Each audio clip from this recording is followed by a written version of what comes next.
नमस्कार, रिवा 24 के ताजा तरीन अंक के साथ मैं शैलेंद्र। सबसे पहले प्रमुख खबरें। अर्पित सिंह हत्याकांड का पुलिस ने 48 घंटे में किया खुलासा। अवैध पिस्टल को लेकर हुआ था विवाद।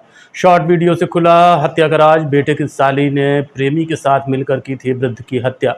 कलेक्ट्रेट में हो रहे भ्रष्टाचार के खिलाफ वकीलों ने सौंपा कलेक्टर को ज्ञापन। और अलग अलग सड़क दुर्घटनाओं में 2 की मौत, 25 से अधिक घायल। इन खबरों सहित अन्य खबरें विस्तार से। रीवा जिले के बैकुंठपुर थाना क्षेत्र के ग्राम सलैया में हुए अंधे हत्याकांड का खुलासा पुलिस ने मात्र 48 घंटे के अंदर कर दिया है। पुलिस ने वारदात को अंजाम देने वाले आरोपियों को गिरफ्तार कर लिया है।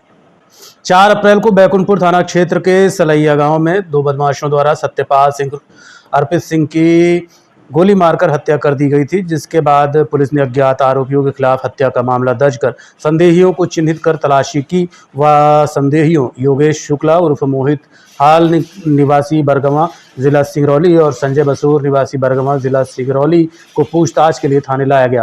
पूछताछ में आरोपियों ने बताया कि मृतक सत्यपाल सिंह उर्फ अर्पित सिंह से आरोपियों को अवैध पिस्टल की खरीदी की कीमत को लेकर पैसे के लेन देन पर विवाद हो गया था, जिस पर आरोपियों ने गोली मारकर अर्पित की हत्या कर दी।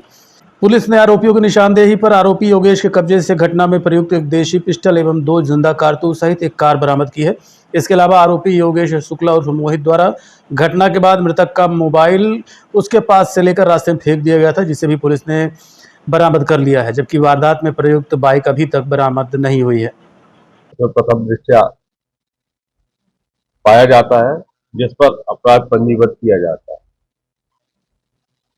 इन्वेस्टिगेशन के दौरान ये तथ्य सामने आते हैं कि अर्पित को किसी ने गोली मारी। अज्ञात व्यक्तियों के विरुद्ध अपराध पंजीबद्ध किया जाता है। घटना की गंभीरता को देखते हुए Baikunthpur SDOP, Sirmaur SDOP, Baikunthpur TI और अन्य टीआईओ की टीम बनाई जाती है, उसकी पतासाजी की जाती है, जिसमें आरोपी ये जिला छोड़ करके बाहर चले गए थे। टीम ने दबिश दी और 48 घंटे के अंदर 2 आरोपियों को साक्ष्य के साथ और हथियार के साथ गिरफ्तार किया, जिसमें दोनों आरोपी योगेश शुक्ला और संजय बसूर ये दोनों सिंगरौली जिले के रहने वाले हैं, जिनको गिरफ्तार कर लिया गया है। जिनसे एक देसी पिस्टल, 2 जिंदा कारतूस, घटना में प्रयुक्त वाहन, मोबाइल और जो लूटा गया मोबाइल, जो चुराया गया मोबाइल था, वो भी उनसे बरामद किया जा चुका है और इन्वेस्टिगेशन अभी चल रहा है। इसमें अन्य तथ्य जो भी सामने आएंगे वो हम के आधार पे। हाँ, ये वही पिस्टल। हत्या का मोटिव क्या है?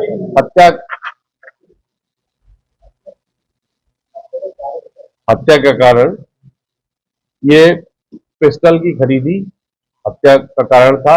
इसके साथ अन्य जो तथ्य सामने हमारे प्रकाश में आए हैं, तो इसमें इसका जो अवैध हथियार खरीद करके पैसे का भुगतान न करना, ये तथ्य हमारी विवेचना अभी सामने आया।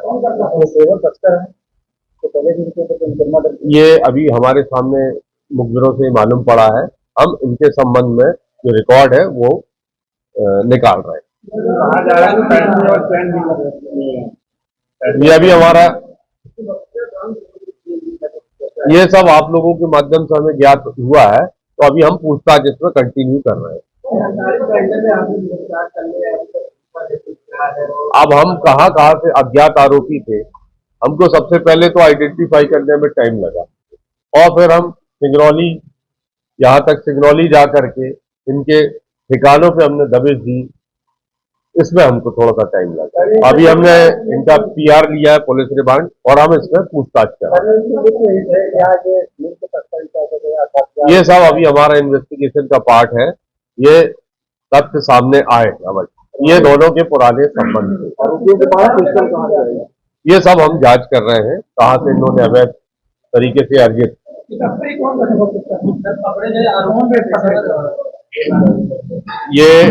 अभी इनके संबंध में हम रिकॉर्ड मंगा रहे हैं। मरने वाला भी क्या अपराधी? ये अब एक अपराध था इन पर, ये सब अब हमारा पूछताछ का विषय और इन्वेस्टिगेशन का। 5 महीने पहले हुई हत्या का राज शॉर्ट वीडियो से खुल गया। चौंकाने वाली बात ये रही कि मृतक के बेटे की साली ने ही अपने प्रेमी के साथ मिलकर वृद्ध की हत्या की थी। रीवा जिले के जवा थाना क्षेत्र से एक वृद्ध अक्टूबर 2024 में गायब हुआ था। उसकी गुमशुदगी थाने में कायम थी।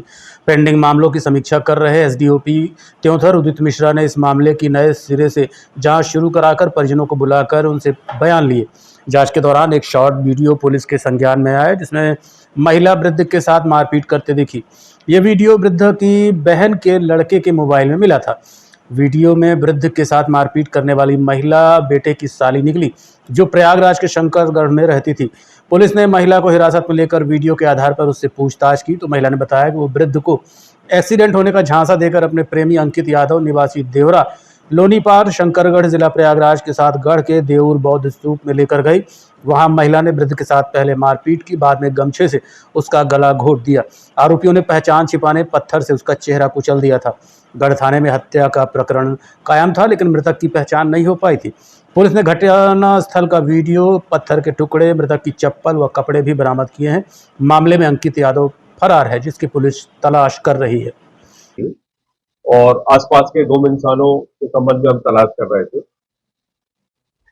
उसी के तलाशी हमारी जारी थी और इसी दौरान हमारे सामने छोटा सा वीडियो आता है और हम उसकी पतासाजी में लगते हैं। उसी तारतम्य में हमें ज्ञात हुआ जवा में गुम इंसान कायम हुआ था, उससे मिलता जुलता ये व्यक्ति दिखा। फिर हमने उसका इन्वेस्टिगेशन किया, उसमें पाया वो जो व्यक्ति था उसकी पहचान स्थापित की गई और साक्ष्य उस पर हमको मिले तो हमने इस पर 2 लोगों को गिरफ्तार किया है। अभी एक को गिरफ्तार किया है, शोभावती केवट, पति विनय केवट, 36 साल की है, निलोनी पार, थाना शंकरगढ़, जिला प्रयागराज की रहने वाली।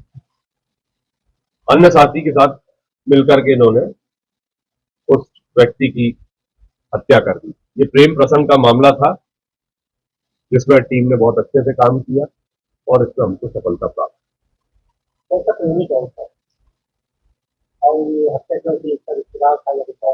ठीक है, ये एसडीओपी साहब इनके टीम लीडर थे, ये विस्तृत से बताइए।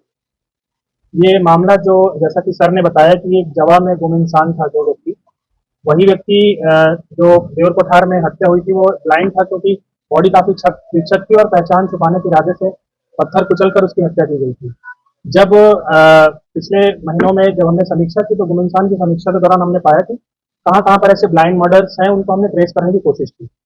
उसी तारतम्य में हमारे जवा टीआई को हमने टास्क दिया और 2-3 टीम बना करके इस गुम इंसान को हमने सोचा कि इसको ट्रेस किया जा सकता है।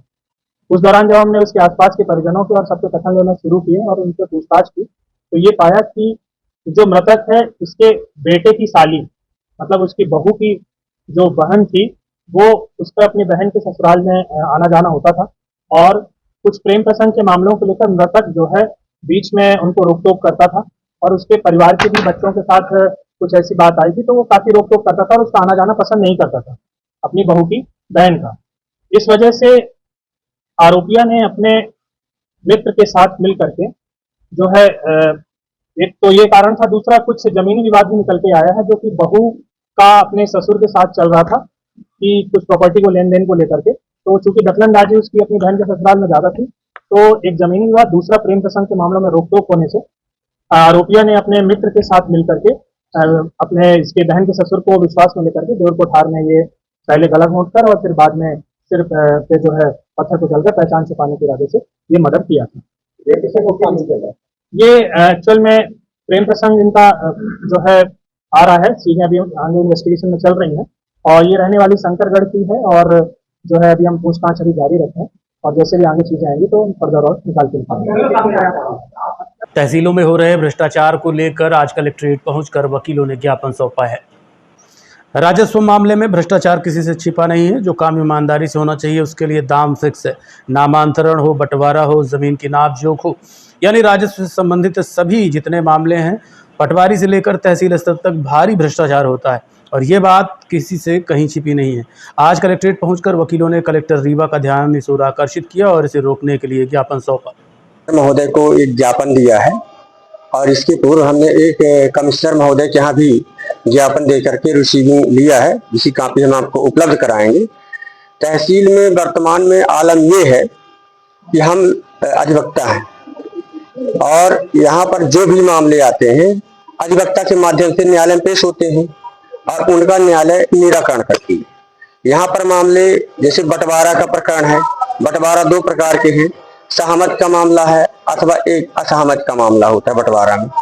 सीमांकन का प्रकरण है और नामांतरण का प्रकरण है। नामांतरण जैसे अब रजिस्टर्ड विक्रय पत्र के आधार पर नामांतरण यहाँ पर पेश करे अधिवक्ता, तो तहसीलदार साहब बोलते हैं कि विक्रेता को आप बुलाइए तभी आपका नामांतरण होगा। और रजिस्ट्री के आधार पर नामांतरण पटवारी थोक लेके आते हैं, उसमें कोई किसी से नहीं पूछता है, सीधे आदेश बना आता है और तहसीलदार से चिड़िया बैठा देते हैं, उनका नामांतरण हो गया। वो पटवारी पहले ही 10,000 रुपए ले लिया है क्रेता से, और वकील साहब अगर 2,000-3,000 रुपए लेकर के यहाँ पर बंटवारा नामांतरण का प्रकरण पेश करेंगे तो तहसीलदार इतने पैतरा अपनाएगा तो वकील साहब का मामला किसी तरह से खारिज होगा। और यदि भूमि स्वामी नहीं आता है तो कोई न कोई कमी निकाल करके वकील के द्वारा पेश किए गए रजिस्ट्री बंटवारा के प्रकरण को खारिज कर दिया जाए। फिर वो बेचारा जाएगा कहाँ? एसडीएम के यहाँ जाएगा और पक्षकार बोलेगी वो तो हमारे फला व्यक्ति हमारे बगल में प्लाट लिया था, पटवारी साहब को 10,000 दे दिया था, उसका तत्काल हो गया, वकील साहब हमारा नहीं करा पाए। इससे क्या है, वकीलों की जो समाज में एक ये भूमिका है, ये लोग जानते हैं वकील साहब के माध्यम से न्याय प्राप्त हो जाएगा तो वकीलों के प्रति लोगों के अंदर अविश्वास की भावना जागृत हो रही है। सिर्फ क्या जागृत हो रही है? ये तहसीलदारों के क्रियाकलाप के कारण। इसी तरह से बंटवारा का प्रकरण, अगर सहमत का बंटवारा है उसमें भी तहसील में जब तक कोई जमीन के हिसाब से मूल्यांकन होता है, ये जमीन 1 लाख की है, ये 10 लाख की है, 5 करोड़ की है, 10 करोड़ की है, उस हिसाब से तहसीलदार को पैसा चाहिए तभी बंटवारा स्वीकृत होगा, नहीं तो बंटवारा भी निरस्त हो जाएगा। सीमांकन का आप आवेदन लगाइए लोक सेवा के माध्यम से, जब तक आप पटवारी कानून गोश में नहीं मिलेंगे तो आपका सीमांकन नहीं होगा। और आरसीएमएस में कुछ दिनों बाद पोर्टल में उसको निरस्त कर दिया जाएगा, सीमांकन निरस्त हो जाएगा। यानी आवेदन लगा और तहसीलदार के यहाँ आपने कानून को पटवारी को पैसा नहीं दिया तो सीमांकन का प्रकरण निरस्त हो जाएगा। ये वर्तमान में स्थिति है। हम अधिवक्ता हैं, हम जागरूक समाज से हैं, लोग हम लोग पास में अपनी फरियाद लेकर के आते हैं, उनकी व्यथा बताते हैं। जो जनप्रतिनिधि हैं, जो चुन करके गए हैं, वो सभी सारी समस्याओं को जानते हैं, लेकिन उनका इस ओर ध्यान नहीं है कि यहाँ पर क्या स्थिति मची हुई है। उनके पास ये जाते हैं तो हो गया, उनकी चम्मचगिरी कर रहे हैं, उनकी कृपा से ये लोग बैठे यहाँ पर लूट मचाए हुए हैं, कोई सुनने वाला नहीं है। ये हम पूरे हुजूर तहसील की स्थिति बता रहा हूँ मैं। ये आप शिवशंकर शुक्ला जी वर्तमान में तहसीलदार हुजूर हैं, आप इनके यहाँ धारा 250 के मामले देख लीजिए। कम से कम आज की डेट में 204 से प्रकरण धारा 250 के बस्तम बसे रखे हुए होंगे, जिनमें आवेदक आवेदन लगाया, स्थगन आदेश जारी हो गया, पटवारी प्रतिवेदन दे दिया कि आवेदक की भूमि में अनावेदक द्वारा मकान का निर्माण कार्य किया जा रहा है अथवा अनाधिकृत रूप से कब्जा किया, यानी कुल मिलाकर आवेदक के पक्ष मामला है, लेकिन उसमें आदेश नहीं होगा। 6 महीने 7 महीने से प्रकरण आदेश के लिए रखे हुए हैं। फिर विरोधी पक्ष आएगा, उस प्रकरण को उठाएंगे और लिख देंगे कि आवेदक पक्ष अनुपस्थित, अदम पैरवी प्रकरण खारिज कर दिया गया। इस तरह से अदम पैरवी जो प्रकरण स्वीकृत किए जाने होंगे उस प्रकरण को अदम पैरवी खारिज कर देंगे। ये हम लोग जानते हैं, अधिवक्ता जानते हैं, जो यहाँ पे पैरवी करते हैं। और इनकी शिकायत आप कहाँ करने जाएंगे? आप भूत होगा तो आप अपील में चले जाइए, यही कहेंगे कि हम तो न्यायिक कार्य कर रहे थे, न्यायिक कार्य में हमसे गड़बड़ी होगी, आप अपील में चले जाइए। आप अपील में जाइए, 10 साल परेशान होइए। तहसीलदार हुजूर की वर्तमान स्थिति ये है कि रजिस्टर्ड विक्रय पत्र को दरकिनार करते हुए न जाने कैसे कैसे आदेश कर देते हैं। अंतर्राष्ट्रीय अधिवक्ता दिवस संघर्ष परिषद और सरपंच महापरिषद की ओर से रीवा में एम्स की शाखा को खोले जाने के लिए प्रधानमंत्री के नाम ज्ञापन सौंपा गया। संस्था के अध्यक्ष डॉक्टर राजकुमार सिंह तिवारी द्वारा रीवा में एम्स की शाखा स्थापित किए जाने के लिए प्रधानमंत्री के नाम कमिश्नर रीवा को ज्ञापन सौंपा गया। उन्होंने कहा कि प्रदेश भर में रीवा अपना एक अलग महत्व रखता है। रीवा संभाग से कई जिले जुड़े हुए हैं, जहां अब लोगों का आना जाना लगा रहता है। ऐसे में रीवा में एम्स की शाखा खुलने से रीवा के लोगों को सुविधा मिलेगी, बाहर जाने से उन्हें निजात मिलेगी, साथ ही अस्पतालों में बढ़ रही भीड़ से भी मुक्ति मिलेगी।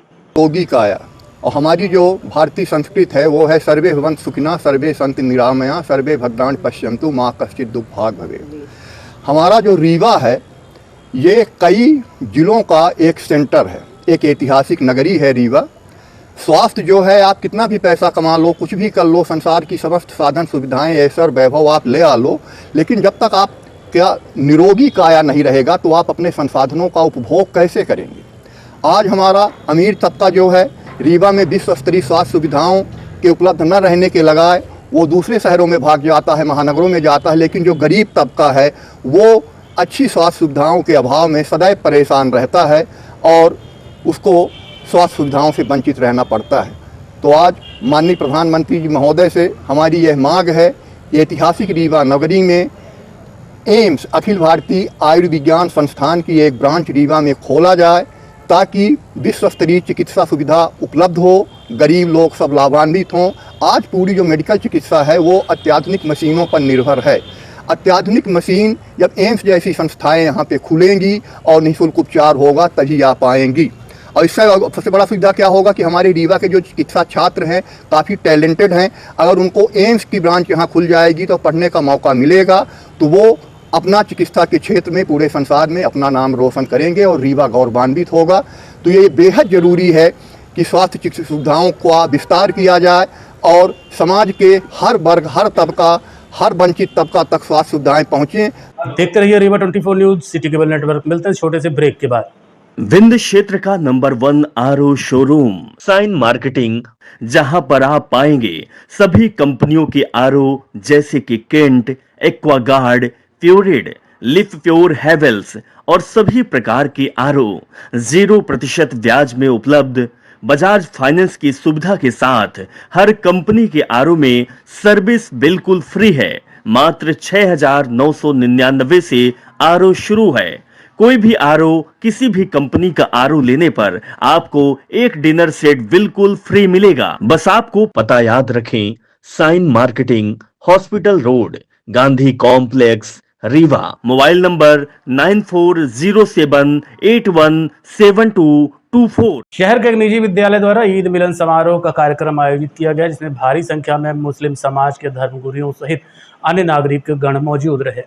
रीवा शहर के छोटी दरगाह के बगल में स्थित कैरियर कॉन्वेंट स्कूल में मुस्लिम समाज द्वारा ईद मिलन समारोह का आयोजन किया गया। इस दौरान सभी ने एक दूसरे से गले मिलकर ईद की मुबारकबाद दी। दरअसल एक महीने के रोजे रखने के बाद ईद की नमाज अदा कर ईद का त्यौहार मनाया जाता है।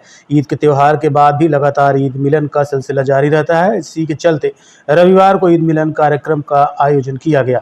मुफ्ती साहब ने अभी आपके सामने मुबारक साहब ने बोला, बिल्कुल सही बात है। क्या होता है, ईद के दिन ईद की नमाज वगैरह पूरे शहर में होती है, 20-22 जगह नमाज होती है, तो एक दूसरे से उस दिन मुलाकात नहीं हो सकती।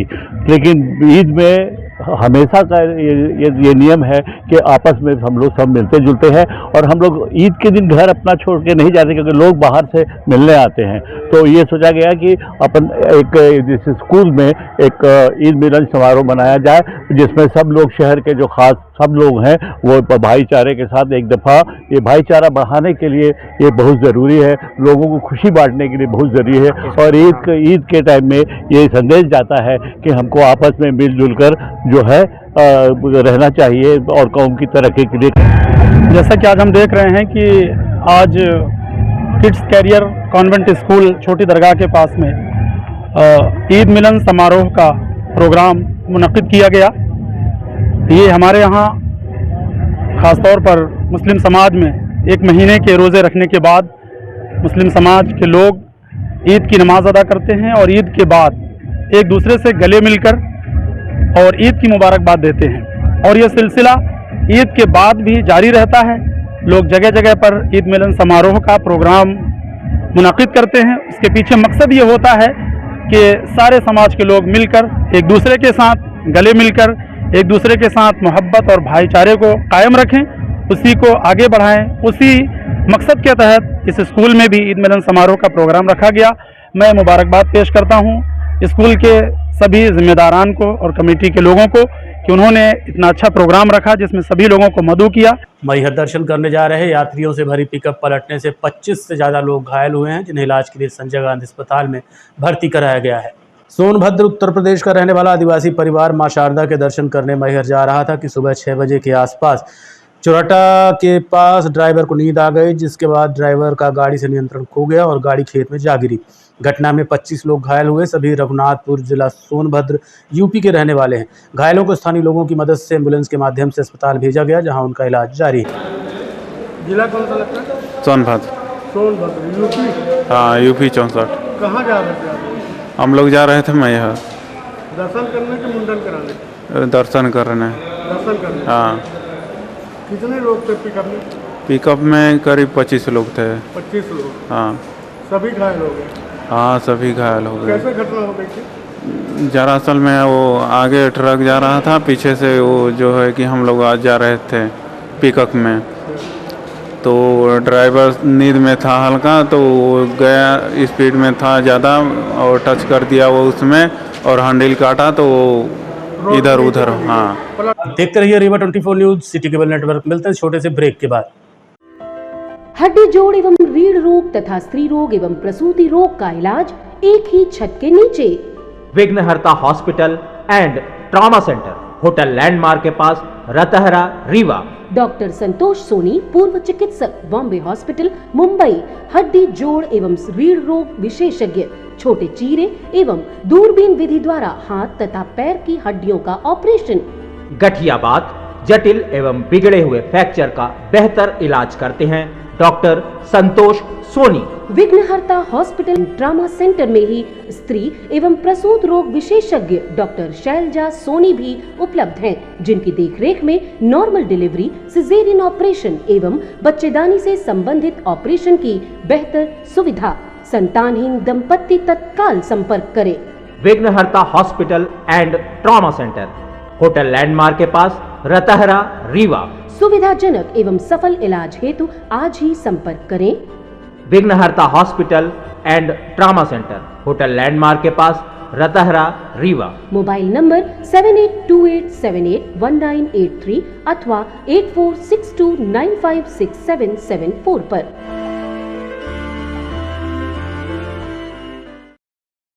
अज्ञात वाहन की ठोकर से बाइक सवार युवक रात भर सड़क पर पड़ा रहा। सुबह स्थानीय लोगों ने 108 को सूचना दी, तब इलाज के लिए अस्पताल में भर्ती कराया गया। घटना के संबंध में एम्बुलेंस चालक सुभाष सिंह ने बताया कि सुबह उन्हें सूचना मिली कि मनकहरी के पास एक युवक घायल अवस्था में पड़ा हुआ है। मौके पर पहुंचने पर पता चला कि रात 10:30 के आसपास किसी अज्ञात ट्रक चालक ने बाइक सवार को ठोकर मार दी। रात में अंधेरा होने की वजह से किसी की नजर नहीं पड़ी। सुबह जब स्थानीय लोग निकले और घायल व्यक्ति को देखा तो 108 नंबर को डायल किया, जिसके बाद मौके पर पहुंचकर अस्पताल में भर्ती करा दिया गया। घायल राम नरेश विश्वकर्मा की हालत अभी भी गंभीर बनी हुई है। घायल कटकी गांव का रहने वाला है।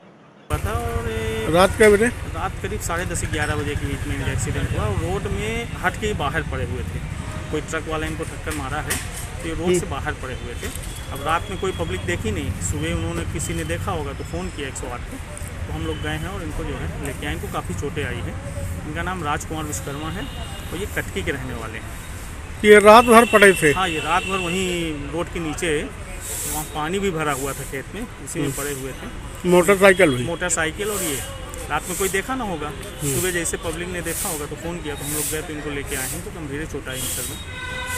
रहने वाले कहाँ के? ये कटकी के रहने वाले। कटकी के रहने वाले। घटना कहाँ की है? घटना मनकहरी के पास की है। मनकहरी के पास। बता रहे कोई डंपर वाला रात में इनको ठोकर मारा है। मां अष्टभुजी देवी के दर्शन कर लौट रहे दो भाइयों की सड़क दुर्घटना में मौत हो गई। दोनों बाइक पर सवार होकर जा रहे थे कि अज्ञात वाहन ने ठोकर मार दी। घटना के संबंध में परिजनों ने बताया कि दोनों जुड़मनिया लौर थाना अंतर्गत रहने वाले थे। घटना के दिन अष्टभुजी देवी के दर्शन कर लौट रहे थे कि सुमेधा के पास किसी अज्ञात वाहन ने ठोकर मार दी, जिसके चलते उनकी मौत हो गई। परिजनों ने बताया कि पहले इलाज के लिए नई गढ़ी के सामुदायिक स्वास्थ्य केंद्र भर्ती कराया गया था। वहां हालत गंभीर होने पर रीवा के संजय गांधी अस्पताल रेफर कर दिया गया, जहां डॉक्टरों ने उन्हें इलाज के दौरान मृत घोषित कर दिया। अष्टभुजा में गए थे, दर्शन करके लौट रहे थे तो बीच रास्ते में एक्सीडेंट हो गया इनका। कैसे हुआ है? वे अपनी बाइक से थे, तो अब हमको लोगों को नई गढ़ी पुलिस द्वारा फिर सूचना मिली, तब तक हम लोग पहुँचे तो उनको ले आए थे यहाँ पे नई गढ़ी हॉस्पिटल में। फिर हम लोग पहुंचे तो वहाँ फिर रेफर कर दिए, रीवा ले आए, रीवा में एडमिट किए। तब तक उपचार के दौरान इनकी मृत्यु हो गई। ये मोटरसाइकिल में दोनों थे? दोनों थे मोटरसाइकिल में। क्या नाम था उनका? एक जन का नाम था श्री सुक्रमणी साकेत और एक जन का नाम था श्री दिनेश कुमार साकेत। दोनों की मौत हो गई। दोनों की मृत्यु हो गई। कहाँ के रहने वाले थे? ये ग्राम जुड़मनिया मुरली और थाना लौर है और जिला मऊगंज। ये घटना कहाँ पर हुई है? ये घटना हुई है नई गढ़ी के क्षेत्र के अंतर्गत मास्टभुजा धाम के पास में सुमेधा कला के गांव में। कहे से हुआ ये नहीं मालूम पड़ा। अभी ये नहीं मालूम पड़ा। अज्ञात वाहन ने ठोक दिया। अब नहीं मालूम पड़ा तो क्या जाने किससे हुआ, अपने से गिरे अज्ञात वाहन ठोक दिया। अभी कोई जानकारी अभी। दोनों की मौत हो गई। दोनों की मौत हो गई। ये रिश्ते में क्या लगते हैं? रिश्ते हमारे वो नहीं, वो जो मृतक दोनों आपस में भाई भाई थे, मामा फूफू के में। मामा फूफू के लड़के हैं। आप कौन लगते हैं? हम उनके। आज के अंक में इतना ही। देखते रहिए रीवा 24 न्यूज़। नमस्कार।